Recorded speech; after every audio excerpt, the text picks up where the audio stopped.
السلام عليكم متابعينا الأعزاء. اليوم سويت لكم وصفة سعودية كبسة لحم.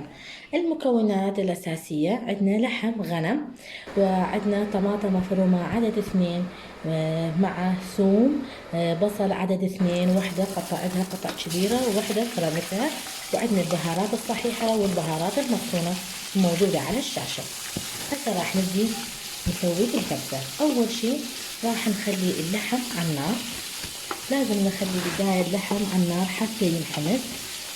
ورا ما ينحمس يذب الدهن مالته. هنا لازم ينحمس اللحم كلش زين، يعني كل ما حمسناه راح يطلع أطيب وراح يذب الزفارة، ما راح يبقى بهذا الطعم الحلو. هنا راح نجي نقلب اللحم. طبعا حمس اللحم. راح نضيف البصل المقطوعة كبير مع البهارات الصحيحة. هنا راح نخلط المكونات حتى اللحم ياخذ ريحة البصل وطعمه البهارات. هنا راح نضيف الطماطم المفرومة عدد 2. هسه راح نخلط المكونات سوية، وياها راح نضيف البهارات المطحونة.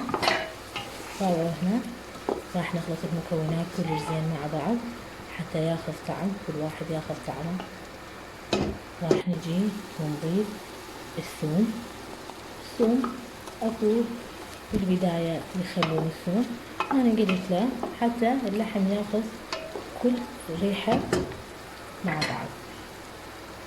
هنا راح نجي نخلي نضيف مي حار. لازم نضيف مي حار، لان ما يصير نخلي مي بارد، لان اللحم حار لازم نضيف مي حار وياها، لان اذا ضفنا مي بارد ما راح يستوي اللحم زين تراها. وراها راح نضيف البصل المفروم، نخلطهم سوية كلش زين. خلطناهم. هسه راح نسد الجدرية، نخليه على نار عالية تقريبا 45 دقيقة. ورا ما يستوي يلا راح نضيف الملح. ما يصير بالبداية نحط ملح لأن ما يستوي اللحم زين. هسه ورا ما استوى اللحم نطلع اللحم هواش راح نطلعه،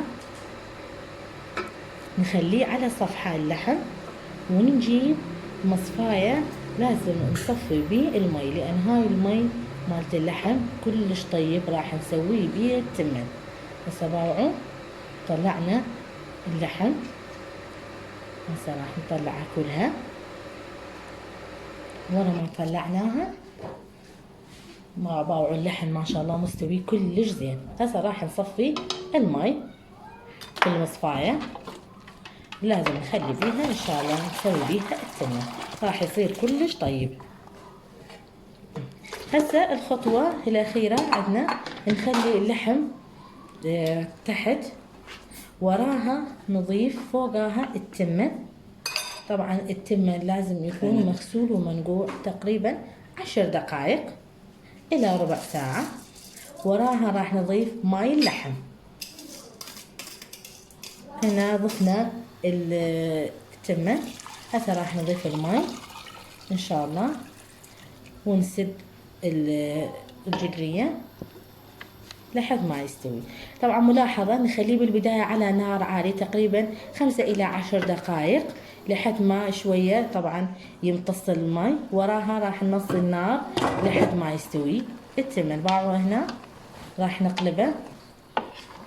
هسه ورا ما استوى التمن كمل خلاص ما شاء الله. باوعوا شلون اللحم مستوي والتمن كلش طيب، والف عافيه.